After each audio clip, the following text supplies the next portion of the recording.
S, big breaking news ಇದು. ಏನು ಈಗ ದೇಶದಲ್ಲಿ ಅಲ್ಲೋಲ ಕಲ್ಲೋಲ ಆಗ್ತಾ ಇರೋದು ಗ್ಯಾಸ್ ಸಿಲಿಂಡರ್ ಕುರಿತಾಗಿ ಈಗ ದೇಶದಲ್ಲಿ ಅಲ್ಲೋಲ ಕಲ್ಲೋಲ ಆಗ್ತಾ ಇರೋದು.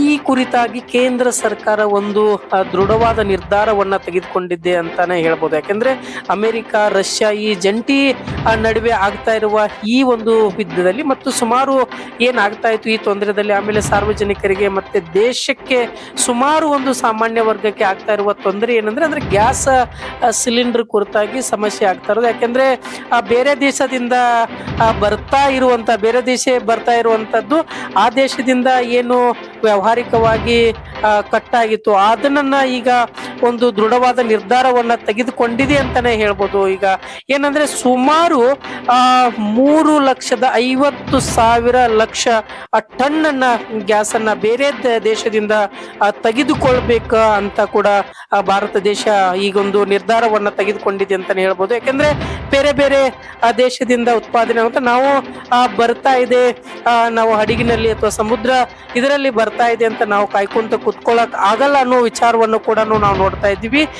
ಸುಮಾರು 13 ಟನ್ ಅಂದ್ರೆ 13 ಟನ್ ಗ್ಯಾಸ್ ಅನ್ನ ತರುವಂತ ವಿಚಾರದಲ್ಲಿದೆ. ಆಮೇಲೆ 3,50,000 ಟನ್ ಏನು ಬರ್ತಾ ಇತ್ತು ಅದನ್ನು ಕೂಡ ಬೇರೆ ದೇಶದಿಂದ ನಾವು ಅದನ್ನ ರವಾನಿಸ್ಕೋತೀವಿ, ತೆಗೆದುಕೊಳ್ತೀವಿ ಅನ್ನೋ ವಿಚಾರವನ್ನು ಕೂಡ ನಾವು PMTV ಕರ್ನಾಟಕದಲ್ಲಿ ಬಿಗ್ ಎಕ್ಸ್ಕ್ಲೂಸಿವ್ ಅಂತಾನೆ ನಾವು ಹೇಳ್ಬೋದು. ಯಾಕೆಂದ್ರೆ ಈ ವಿಚಾರವನ್ನ ಪ್ರತಿ ಗ್ರಾಮದಲ್ಲಿ, ಪ್ರತಿ ಊರಿನಲ್ಲಿ, ಪ್ರತಿ ರಾಜ್ಯದಲ್ಲಿ, ಪ್ರತಿ ಜಿಲ್ಲೆಯಲ್ಲಿ ಆಗ್ತಾ ಇರುವ ತೊಂದರೆ ಅಂತಾನೆ ಹೇಳ್ತಾ ಇದೆ.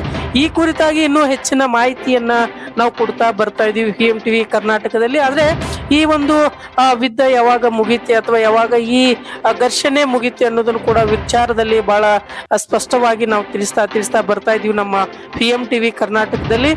ತಾವುಗಳು ಎಲ್ಲೋ ಒಂದು ಕಡೆ ರಿಲೀಫ್ ಆಗ್ಬೋದಾ ಈ ವಿಚಾರವನ್ನ ಕೇಳಿ, ಅಥವಾ ಯಾವಾಗ ಜಾರಿಗೆ ಬರುತ್ತಾ ಅಥವಾ ಈ ತಿಂಗಳಲ್ಲಿ ಬರುತ್ತಾ ಅಥವಾ ಈ ವಾರದಲ್ಲಿ ಬರುತ್ತಾ ಅನ್ನೋದನ್ನು ಕೂಡ ನಾವು ಕಾದು ನೋಡ್ಬೇಕಾಗಿರುವಂತದ್ದು. ಆದ್ರೆ ಈ ಗ್ಯಾಸಿನ ಕುರಿತಾಗಿ ಅಂದ್ರೆ 13 ಗ್ಯಾಸ್ ಟನ್ ಅಂದ್ರೆ 13 ಏನು ಬರ್ತಾ ಇರುವ ಟ್ಯಾಂಕರ್ ಗಳನ್ನ ನಿಲ್ಲಿಸಿರುವಂತದ್ದು. ಅದೇ ರೀತಿಯಾಗಿ ಈ ರೀತಿ ಆದ್ರೆ ಮುಂದುವರಿಯಲ್ಲ ಅನ್ನೋದು ಕಾರಣದಿಂದಾಗಿ ಸುಮಾರು 3,50,000 ಟನ್ ಅನ್ನ ಬೇರೆ ದೇಶದಿಂದ ನಾವು ತೆಗೆದುಕೊಳ್ತೀವಿ ಅನ್ನೋದನ್ನು ಕೂಡ ದೇಶದ ಬೇರೆ ಬೇರೆ ದೇಶದಲ್ಲಿ ಮಾತುಕತೆ ಆಗ್ತಾ ಇರುವಂತದ್ದನ್ನ ತಮಗೆ ನಾವು PMTV ಕರ್ನಾಟಕದಲ್ಲಿ ನಾವು ಬಿಗ್ ಎಕ್ಸ್ಕ್ಲೂಸಿವ್ ಆಗಿ ತಿಳಿಸ್ತಾ ಬರ್ತಾ ಇದೀವಿ ಅನ್ನೋ ಮಾಹಿತಿಯನ್ನ ತಮಗೆ ಕೊಡ್ತಾ ಇದ್ದೀವಿ.